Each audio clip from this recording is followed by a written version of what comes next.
இருக்கு அப்படின்னு நான் நினைக்கிறேன். சரிங்களா? அதனால அந்த குழந்தைகளுக்கு ஆரோக்கியமா நீங்க சமைச்சு போடுறது எல்லாமே எவ்வளவு பொறுப்பா நீங்க செஞ்சுக்கிறீங்க.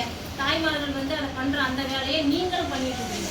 ஸோ இந்த நாட்டை உருவாக்குற அடிப்படை காரணங்கள்ல அடிப்படை உருவாக்குற ஒரு பொறுப்பு ஆண்டவனா பார்த்து நமக்கு உணரக்கூடிய ஒரு ஒரு காலகட்டத்தை ஆண்டவன் உருவாக்குனா நமக்கு. சரிங்களா? ஸோ அந்த காற்றை உருவாக்குறது நல்ல காற்று நமக்கு கிடைக்கணும்னா ஒரு மரத்தை சமயத்துக்கு போய் ஒவ்வொரு இது தவறாம தடுப்பூசியை போட்டுங்க. சரிங்களா? ஒரு குழந்தை வயிற்றுல வந்துருச்சு அப்படின்னா தடுப்பூசி போட்டுங்க, சத்து மாத்திரை சாப்பிடுங்க, கீரை சாப்பிடுங்க. நீங்க அதெல்லாம் பண்றது இல்லைன்னா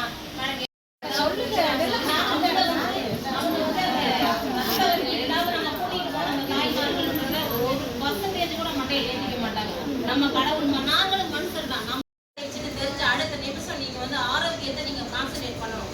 அதை அவங்க சத்தான சாப்பாடு கால்சியம் அதிகமா இருக்கிறதையோ அயன் அதிகமா இருக்கிறது உணவுகளை நீங்க எடுத்துக்கணும். கீரை 6 மணி நேரம் குடிஞ்சு குழந்தை பெரிய குழந்தை அழகு குழந்தை அது புத்துயிர் மழையுமா வருது. எப்படின்னா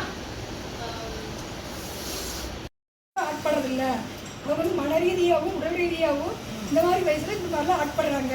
அவங்களுக்கு நம்ம நல்ல விழிப்புணர்வை குழந்தைகளிட்டே ஏற்படுத்தணும் அப்படிங்கிறத நான் தெளிவாக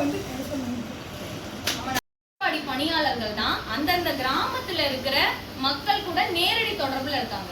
இப்ப மேடம் கிட்ட எப்ப வருவாங்க அப்படின்னா ஒரு பிரச்சனை அப்படிங்கும் போது மேடம் கிட்ட வருவாங்க. அப்பதான் அந்த பிரச்சனையை பத்தி மேடம் இடத்துல கண்டுபிடிச்சிட்டாங்க. நீங்க எல்லாரும் அரசாங்க பணியாளர்கள் தானே, அப்ப இந்த தவறு நீங்க மறுபடியும் செய்யக்கூடாது. எல்லாரும் என்ன வீட்டுல எல்லாம் லட்சமா பணம் வச்சுட்டா வேலைக்கு வரும் இல்ல. குடும்பத்துக்கு தேவை, குடும்பத்தை ரன் பண்ணணும், குழந்தைங்களை பாத்துக்கணும், எத்தனையோ சுமைகள் இருக்கு நமக்கு. அதையெல்லாம் பார்த்து தருவாயில எங்களுக்கு தெரிய வருது இறக்கும். அப்போ உங்களுக்கு எல்லாமே உங்க வீட்டுல லிஸ்ட் இருக்குமா? ஒரு ஊர்ல எத்தனை பேர் திருமணமானவங்க, எத்தனை குழந்தைங்க இருக்கிறாங்க, யார் யாரு என்ன எல்லா புள்ளிவிவரமும் உங்க கையில இருக்கும். அப்படி இருக்கிற பட்சத்துல மக்கள் கூட நேரடி தொடர்புல இருக்கிற நீங்க உங்களுக்கு தெரியாம கடைசி எவ்வளவு நாள் எப்படி அவங்களால மறந்துருக்க முடியும்? எல்லாருக்குமே தெரியும்.